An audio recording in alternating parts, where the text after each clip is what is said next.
one of the challenges we have, or what we're trying to change at the Brain and Body Foundation is the fact that at this point, the only two things that are being given to children with sickle cell disorder are folic acids and antimalarials. That's the experience in Abuja. What's the experience in Lagos?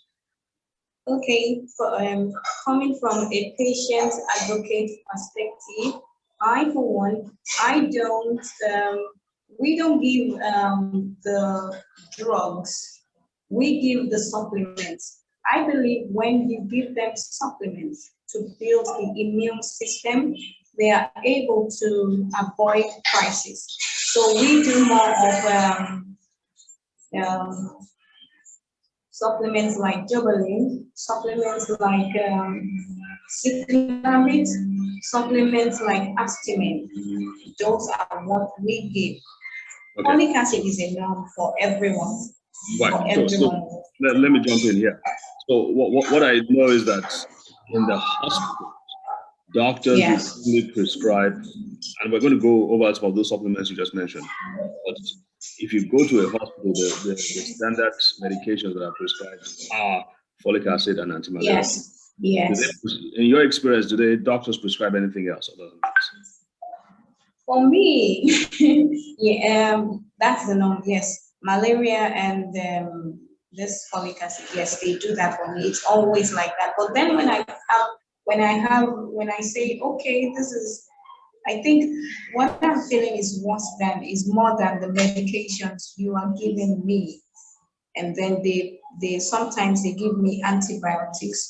However, I personally have noticed that my body does not work well with antibiotics. When I take it too frequently, I end up having crisis. It gives me crisis. So yes, antibiotics gives me, if I take one capsule, I can go scot-free, or two. But when it goes to 3, 4 years, I'm knocking the door for crisis. So which particular antibiotics are you referring to? Is it any antibiotic or a specific one? Most of the time, generally, it's between amoxicillin, ampicillin, and then Sickle. There's this other one. That one is very strong. Ciprofloxacin? Yeah, I think so. It's very, very strong. And if I take more than one and I take it too frequently, I know where I'm gonna end up. So I avoid all those. I avoid antibiotics as much as I can.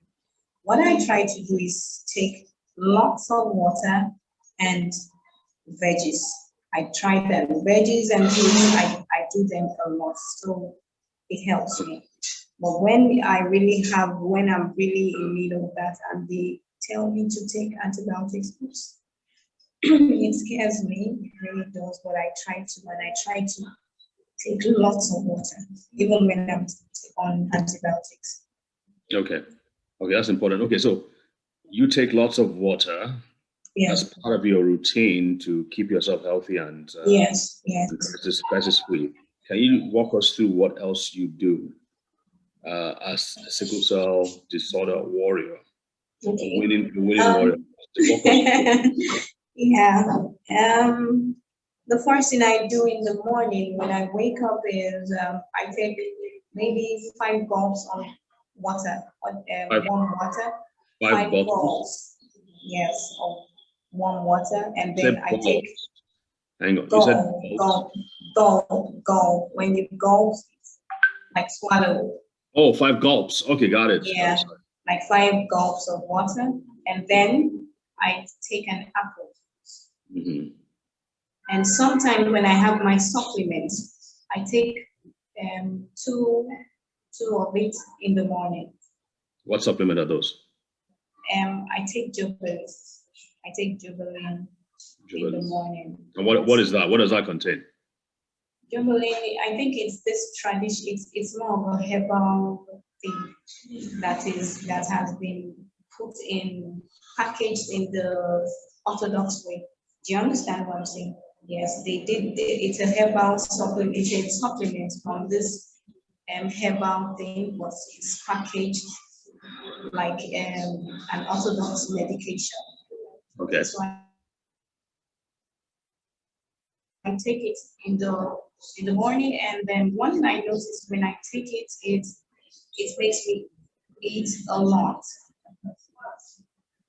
That's It a makes good me thing, right? eat more. It's a good thing, but I don't like eating. I don't know if it has to do with sickle cell or it's just me. I don't really I don't have very nice eating habits. Maybe that's why I'm so tiny for my age, but so it helps me eat. It increases my appetite. So sometimes when I feel yes, I need strength, I also take it. But when I don't have it, I just resort to my water. I take apples a lot, and then I do vegetables. Okay. I try as much as possible to take as much vegetables as I can. Any favorite kinds of vegetables that you feel work best for you? I do spinach. Oh, sorry. I do spinach. And then for fruits, should I call beetroot fruits or veggies? It's both. Yeah. I do beetroot. I used to do beetroot rather, but here I do what's the name? There's this thing. I don't know the name. I don't know the name here, but I eat it a lot. It's what's the name of this vegetable? Sorry, I No problem. forgot. No problem. It's one of this common. We'll get back to it. But you said it's one of this common veg. So beetroots are Beetroot really is they're good. really I used to take it. I actually miss it. Yeah, and sometimes I take it as juice as well. I just take it. It's beetroot is very good. Why did you stop? Is it not available in Lagos? I don't know. I just didn't get used to it when I got here as compared to there. Okay. I just think I don't know, maybe it had to do with okay, I'm in Nigeria and so beetroot is gone. I don't know, it just had to do with my psyche. Got it. Okay, so we have an idea of some of the things that you do to maintain your health and to stay above the. Do you have to check your PCV or hematocrit blood levels regularly? What's your visit? I don't do all those routines because I don't do them most of the time. I avoid it because I don't want it to affect my psyche. One thing I know about myself is the moment I have some news about my status medically, it affects me, especially because I had a surgery. I did gallstone, laparoscopic surgery with gallstone. So it affected me a lot. And I think since then, when it had to do with it affected me in a very funny way. So I just try to stay off crisis as much as I can. But when it comes, yes, I know, okay, the visitor is here. I need to go take care of myself. That's what I do. I understand gallstone surgery, gallbladder surgery is one of the commonest surgeries that yes. disorder patients, individuals. Okay, wow. So how has that changed your life since you had your gallbladder was removed? It got me more serious in my intakes. I was more careful with what I was eating. My eating habits changed a bit. It became better than what it used to be. I'm just someone who I don't take meals seriously.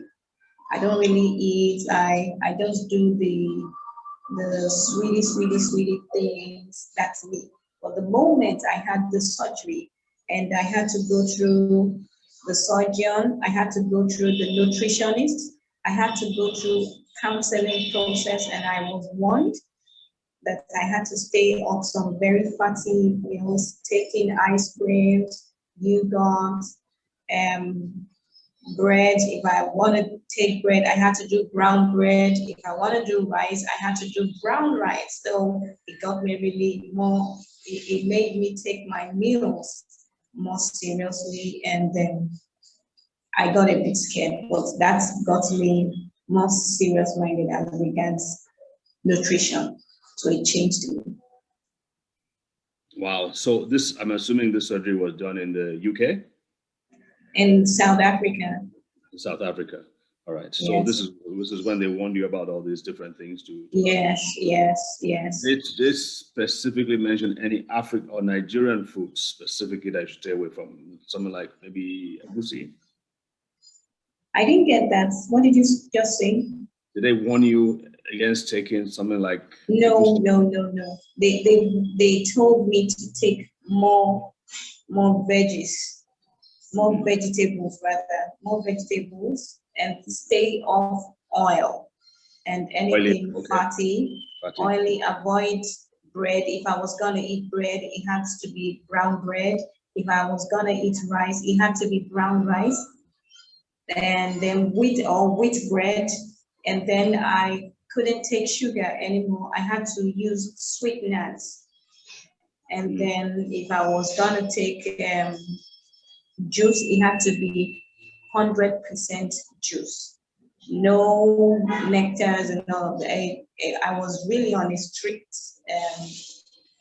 timetable, or should I call it eating table. So no preservatives, no nothing. Just avoid all the. If you're gonna do it, do the colorings. real. Yes. Wow. Man, that must be tough to maintain. But it was tough. I didn't like it because I like